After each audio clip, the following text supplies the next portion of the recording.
about to enter an exhibition titled Constructed Realities, and I was really drawn in by the name, so I'll be talking to one of the artists to dive deeper and understand what he meant by it.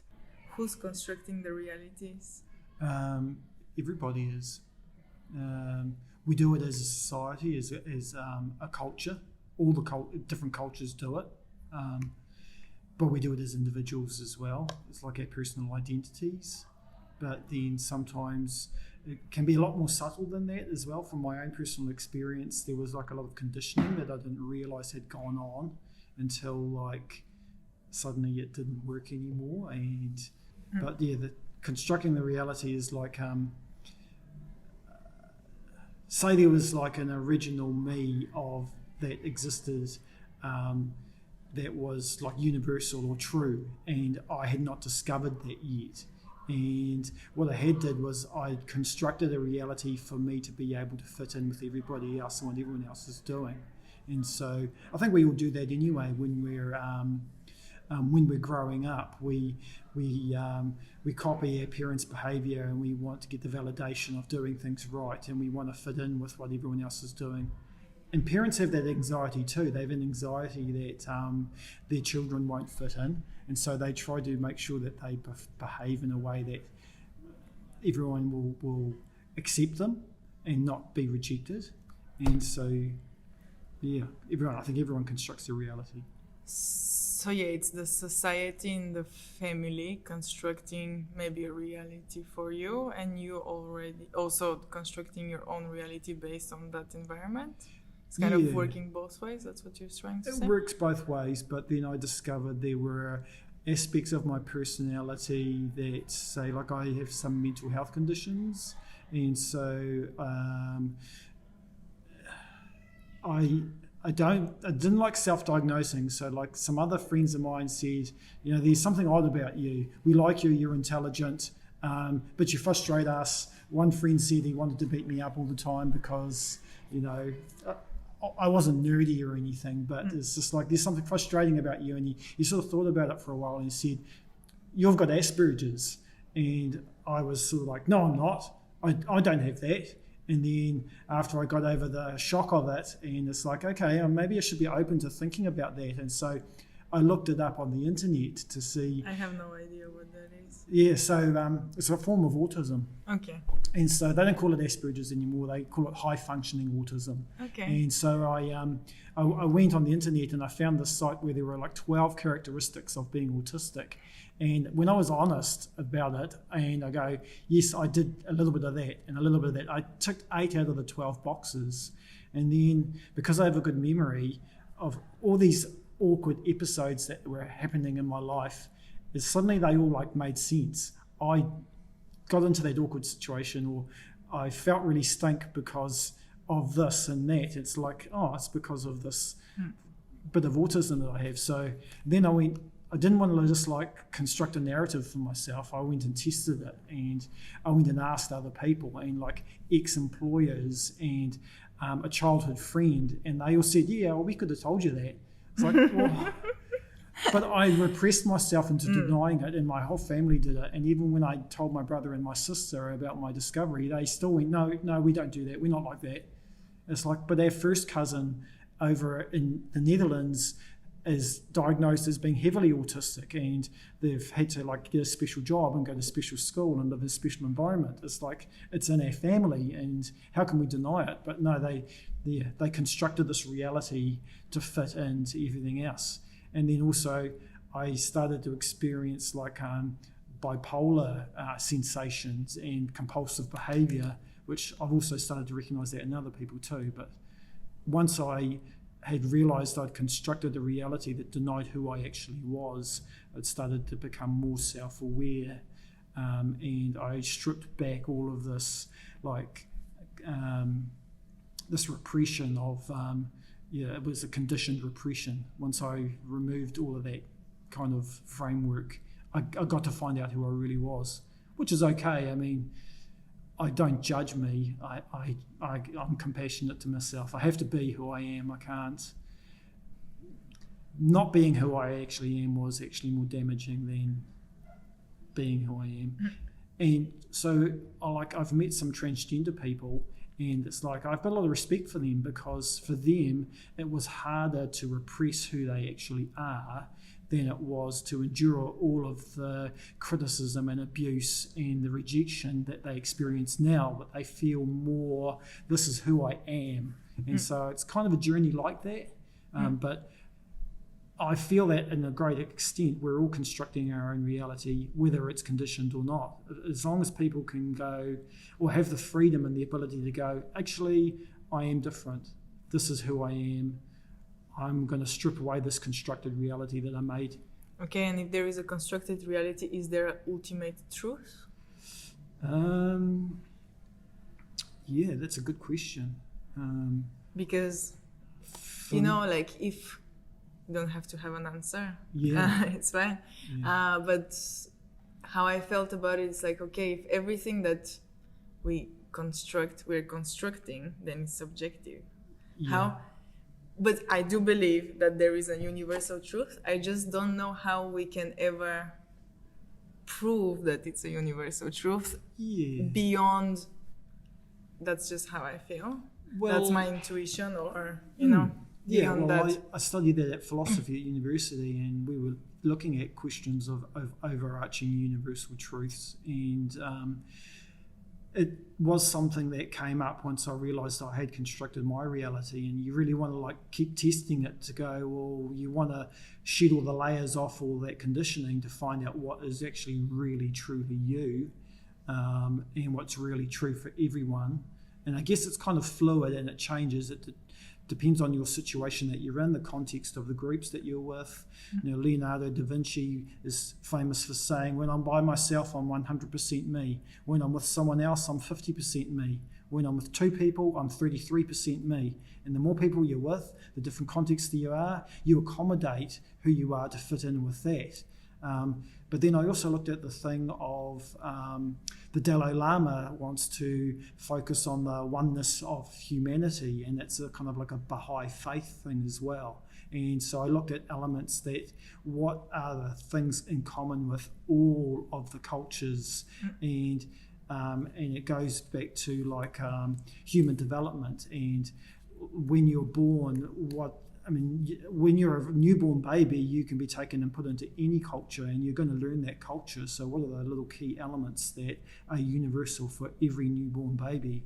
And we observe, we develop our senses, and we develop our perceptions. We spot patterns, we copy those patterns, and we want to fit in with that behaviour. And for me, the pattern-seeking copier artwork is an expression of that kind of universal truth of what our reality is. But the aim is not to judge all these cultures or to try to find that universal truth, but to realise that our constructed reality can change. We don't have to be stuck where we are. If our body will tell us you get a depression, or your mind is telling you that something's not right. So when you get these signals, to not ignore them, and to listen to the universe and your body and follow those kind of instincts. And we know reality is constructed because people can change it. People convert to other religions, they learn other languages, they'll marry into a different culture, and people can change. So the real hope is that if we know our reality is constructed, then we can go, well, let's design a reality for ourselves in the future. How can we in 200 years have a nice clean planet where everyone's living in harmony? It might take 4 generations, but if we think about it and design it and plan it, then we can make that happen. And because if it's constructed, we can build it. Yeah, no, that was interesting. And the Leonardo da Vinci thing, I haven't heard it before. Okay. So that was fun. Because that's absolutely how I feel. And in big groups of people, I usually tend to avoid, because that's definitely how I feel. And usually the most meaningful moments, conversations were always with the 1 or 2 people, in a very small, intimate environment where you can really be yourself, be a big part of yourself. Yeah. So that's fun. Yeah. Well, kind of lends to another element of the way I've noticed and observed people is like we're introverted people, so small groups and deep conversations is what we like to have, but the majority of people like larger groups and have small talk, and they like to experience the social energizing of being out in the world. And for me, that's where the reality is. Well, I do think that same with everything, it's a spectrum, and I think we're all on a spectrum. And I think that there are some days in which, going somewhere and being in a big group of people does feel refreshing and feels energizing. But I think we all have a certain need of deep connection, and I don't think it's just for introverted people. So I think that we all have an innate need to share real stuff. And it's something I'm still exploring and testing out in social situations, and how that kind of introverted extroverted energy ebbs and flows, and how people who are needing that energy from an extroverted sense, but then if you're encountering people who are overwhelmed at that point, but just to be able to develop that sensitivity and that balance where, okay, there's a person there, if I want their attention, now might not be the right time because they look like they're already drained, and maybe I should give them some space and maybe not just give up connecting with them because it's just not the appropriate time. But those are the kind of ideas we can discuss with lots of different people to develop this awareness and understanding of each other as the context changes.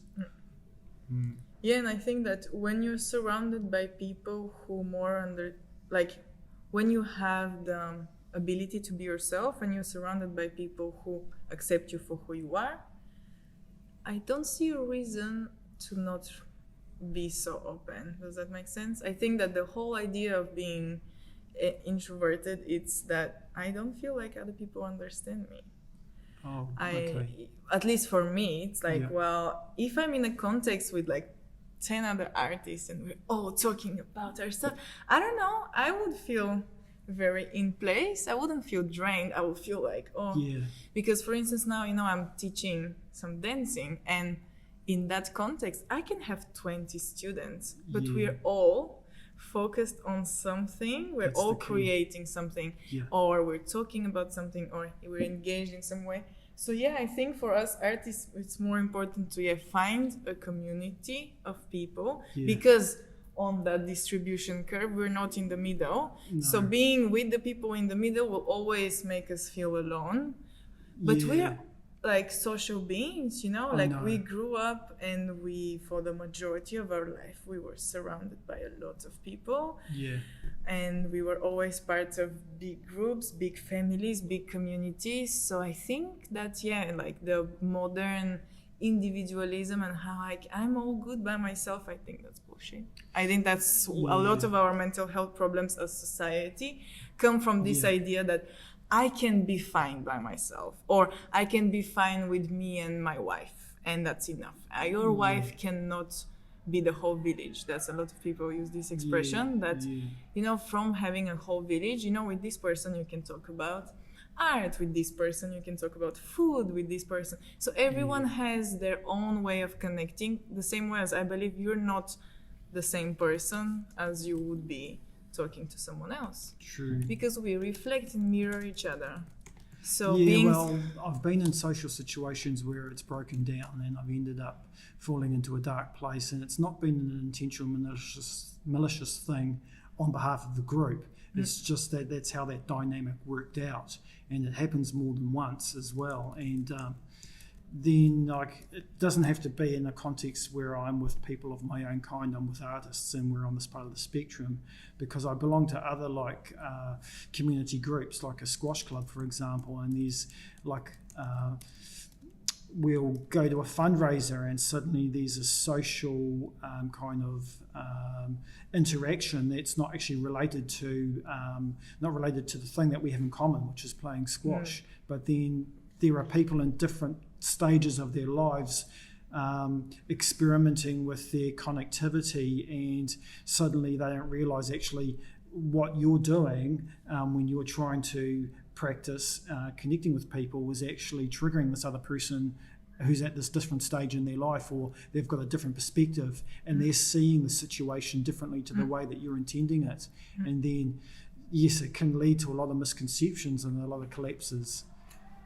And that's happened in other social situations as well. I've been with a group of artists, but we're not talking about art anymore. Suddenly we're going to the pub and we're just meeting people.